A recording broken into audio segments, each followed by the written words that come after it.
খানাইঘাট জকিগঞ্জ সিলেট 5 নম্বর আসন জমিয়া ক্ষীর আপনার সিলেটের মাঝে যে সমস্ত আসন আছে এর মাঝে কি এই আসনটা বড় গরম বড় জমছে। আর আবুল হাসান সাহেব একজন মুখলিস আলেম, একজন সাদিক। আল্লাহ তাআলা কোরআনের মধ্যে ফরমান ইয়া আইয়ুহাল্লাযীনা আমানুত্তাকুল্লাহ ওয়া কুনু মা'আস সাদিকিন। আজকের ভিডিও কিতা লাগি এই ভাষায় আমি আপনাদের মাঝে মাতিয়ার আপনারা বালা করে বুঝাইতে পাররা যে আমার এই মাতর যে ধরন এই ধরনটা খার উদ্দেশ্যে আল্লাহ কইছেন ওয়া কুনু মা'আস সাদিকিন। আমরা বুকুত আদ দিয়া হইতাম পারি বর্তমান এই ফিতনার যুগ সাদিকিনদের অন্তর্ভুক্ত হওয়া বড় কঠিন বড় কঠিন বড় কঠিন। কিন্তু খানাইঘাট জকিগঞ্জের মানুষের ভাগ্য বড় বালা, আমরার আবুল হাসান সাহেব দামাত বারাকাতুহুম আমরা বুকুদাত দিয়া হইতাম পারি ইতা মানুষ অকুনু মা'আস সাদিকিন। আল্লাহ তাআলা হইন তোমরা আমারে ডরাও আর লগে হইয়া যারা সত্যবাদী নেক আমল করে এবং যারা সুদ খায় না ঘুষ খায় না মানুষের আমানত রাখে সত্যবাদীদের অনুসরণ করো। বায়ু হলার দুস্থ হলার বুজুর্গ হল এখন জবানা হইল কি ইউটিউবার আর ফেসবুকের জবানা।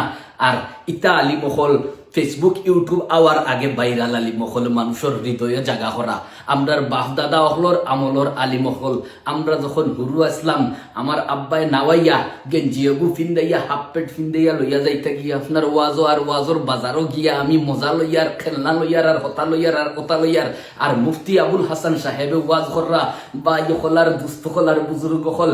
একদিন ওইসে কিতা নবী করিম সাল্লাল্লাহু আলাইহি ওয়াসাল্লাম হযরত আয়েশা রাদিয়াল্লাহু তাআলা আনহুর রুমবন আর ও সময় নবীজির আরখ বিবিয়ে একজন দাসীর মাধ্যমে এক বাটির তুরা তরকারি ফাটাইলিছন যেমনে গিয়া আপনার তরকারি ফাটাইছন আর হযরত আয়েশা রাদিয়াল্লাহু তাআলা আনহুকে দেখিয়া তাই সহ্য করতে পারছন না। তাই হল্লা কিতা তরকারির বাটিওগু টানা তো নিয়ে ইটা মারি ফেলাই দিলা। যখন ইটা মারি ফেলাইলা আমরা হইলে তো গোতালই দিলা মনে। নবী করিম সাল্লাল্লাহু আলাইহি ওয়াসাল্লামে আগলোস গিয়া পাটিওগু তুলা মারি লইলা আর লইয়া পাটিওগু বালা করে দইয়া দাসীরা তো দিয়া হইলা হগরো যাও গিয়া হইও ইনো যেটা করছে ইখান খবরদার হইও না বালা কিচ্ছু হইও। সুবহানাল্লাহ। হযরতে আলী রাদিয়াল্লাহু তাআলা আনহু বালুর মাঝে হতি রইছেন গুসা হরিয়াইয়া আর নবীজি উঠিয়া কইলা ও বালুর বাপ ইনো হুত্ত কেনে। নবীজির উত্তরও তাই মুখ ফিরাইলিলা গুসা দেখাইলা। নবীজি বুঝতে বাকি রইল না যে হযরতে আলী আমার ফুড়ির লোকে দরবার করিয়া আইয়া ইনো বালিত হুতি রইছেন। ও ভাই হল যদি সাহাবায়ে কেরাম হল যদি নবী করিম সাল্লাল্লাহু আলাইহি সাল্লামের বিবি হলর লগে লাগি যায় গিয়া আপনি আমি কিতা। ভাই হল একটা জিনিস খানাইঘাটর জকিগঞ্জের মানুষরে আমি সুফিয়ান বিনে নামে কইয়ার যে বুকুদাত দিয়া হইতাম পারি যদি বলেও জনগণের কোনো টেকা বরাদ্দ এক টেকা এই আলিমে মুফতি আবুল হাসান সাহেবে খাইলাইন বলে আর বাদে টের ফাইন বলেতে হায় হায় হায় আমি কিতা করলাম যে জনগণের এক টেকা আমি খাইলিলাম হইতাম পারলাম না আমি বুকুদাত দিয়া হইতাম পারব। ইটা এমন এক আলিম যেটা আলিম হলে জনগণের টেকা এক টেকা যদি বলে খাইলাইন আর বাদে টের ফাইলাইন তে মুখে দিয়ে আত হারাইয়াও এক টেকার খানিবার করিলিবা। সুবহানাল্লাহ। ইটা ওটা আলিম হল। ও ভাই হল তোমার তানোর কপাল বলা ইটা আচ্ছাড়া করিও নাই। যদি সিলেট 6 আসনো আবুল হাসান সাহেব খাড়াও ইটা আল্লাহ সাক্ষী আমি টিকেট করিয়া আমি দেশ গিয়া জান দিলাইলাম মনে।